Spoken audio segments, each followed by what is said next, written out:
Okay, so the next phase of the first stage of labor is called active labor.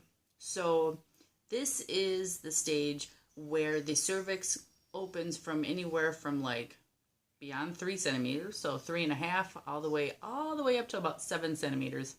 It kind of is just that time frame where the early labor seems to take the longest, can be like 6 to 12 hours. This stage of labor can last anywhere from like 3 to 5 hours. It kind of just depends on the woman. Sometimes it's longer, sometimes it's less. But this is, I would say, one of the most difficult stages of labor because of the fact that it can be so much more uncomfortable for the woman. So she's now beyond the early stage of labor where up to that point, at the end of that part of the phase of labor, she's starting to feel kind of uncomfortable. Gosh, how long is this going to last? Am I really truly in labor? Am I not? I definitely feel like I'm in labor, but what's going on? And so then let's say she comes to the hospital and now she's in this active phase, this active labor, and now she's starting to really feel the contractions, and they're no longer are these Braxton Hicks or are these true labor contractions. She is feeling true labor contractions, and they are painful. And this may be the time frame that the doctor may allow or suggest that if she wants and if she's interested, she could get an epidural. Or this is the time frame where the OB nurse is being very suggestive of different techniques and different interventions that the pregnant woman can do, like different positional changes, different tools to come in to use to help open the pelvis, like a peanut that can sit between the legs. That's a tool. It's like a big bouncy ball, like those exercise balls, but it looks like a peanut. But whatever, I can go more into that on a different video. Either way, or as long as the water's not broken and the doctor says it's okay, maybe this is the time frame where the woman would get up and walk, or maybe getting a hot tub or something. Or I should say a bathtub with warm water, not hot water, but definitely something to kind of help alleviate some of those contractions that are becoming overwhelming and too much. And so this is a part of the time where it's just really uncomfortable for the woman. So she really is she can be getting exhausted, because now let's say she put in 6 to 12 hours in that early phase of labor, and now she's going to be putting in another anywhere from 3 to 5 more hours in this part of the labor. And so now she's starting to really get wore out and tired. And if she didn't get much sleep the night before, then she's definitely sleep deprived.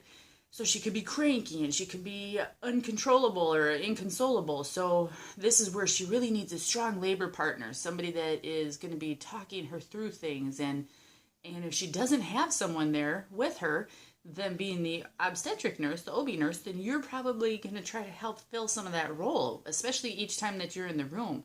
You're going to encourage her and talk to her and let her know that she's got this, she's got it in her to do it and to finish off strong. And it's not going to be much longer, even though we don't necessarily know how much longer it's going to be. But we have to encourage the patient, because most importantly, her job is almost done. She's worked all these many months to get to this point, and now she is the star of the show. So this is the time for her to really shine. So just definitely keep encouraging her and telling her that she can do it and she's doing a good job, and help to keep that mood in the room positive, upbeat, peaceful, calm, whatever they are looking for. Try to help make that atmosphere and the environment that way. So another part of the labor is when the baby is positioned in the stomach. This is that time frame where the baby's going to probably do something called an internal rotation, where preferably, and for what we would like with most of the babies, is that their head or that their face is facing mom's backside. So when they come out, they should be facing down or towards the floor, depending on the way the mom's laying down on the bed.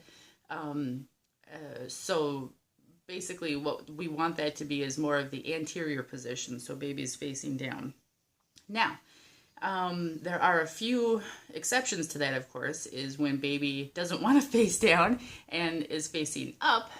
when baby comes out, and that is a posterior position where their head is positioned where they're facing up towards the sky.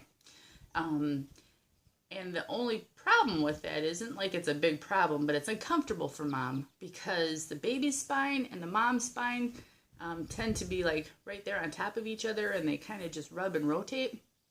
And especially if the baby doesn't do that internal rotation. And so then it becomes more uncomfortable for mom. And she'll have that low, dull backache. And sometimes it's sharp shooting pains in that low back. And so anytime that you've got bone-on-bone action like that rubbing against each other, it's going to be painful. And so if we as providers or nurses see that the patient is starting to complain of these situations or these problems, we definitely want to open up that pelvis and try to keep her legs open. We would suggest maybe having her, if she doesn't have an epidural, but if she can stand and she can lean over the bed, anything to kind of keep the pressure off the back and help that baby try to internally rotate to come out anteriorly so that the baby is looking down. And so another technique that dads can do, or the supportive person that's in the room with the mom, would be to kind of help put pressure on that lower back, just like right by the tailbone area, right above, like right in the hips area, in that lower back. As soon as she starts feeling a contraction, if you can just put some pressure on that lower back and counteract the pressure that she's feeling with the contraction and the baby's spine against her spine, then that is so comfortable. And it's amazing how much pressure you can actually apply to the lower back, because the patient is having so much uncomfort from the contraction that when you counteract it with the pressure on the lower back, it just feels amazing. It almost just doesn't even feel like she can still feel the contraction, but she's just not feeling that sharp shooting pain with the two spines hitting each other. So that is unfortunately not very comfortable for the mom. Either way, the baby's going to come out just fine, but just know that that is a possibility in this active labor phase of the first stage of labor. So next I will be talking about the next phase of labor, which will be when the baby comes. Yay!